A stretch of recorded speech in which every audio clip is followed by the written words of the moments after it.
Hey guys, what's up? Theo here. Welcome back to How to Learn JavaScript in 2019. Today we will be looking at array.prototype.concat. So it says here the concat method is used to merge two or more arrays. This method does not change the existing arrays, but instead returns a new array. So here we can look, we've declared two arrays, and then we've concatenated on array 2 to array 1. So again, this is not mutating, which is more of a functional style. We can look at the syntax, right? It's just a value. It returns back an array. And then object references and doesn't copy, right? So that's sort of the trick to it. Awesome. So let's just try it out. So again, these are very quick videos. So we'll just say const users. We'll just say const old users.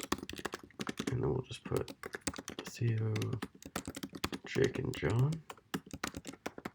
And those are our old users. And then we'll say const new users is going to be Rick, Bob, and Blake.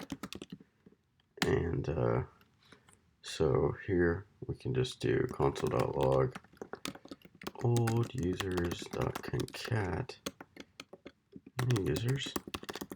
And then we can look at that, right? And we can say old users, new users, right? So we've seen that the original arrays have not been modified.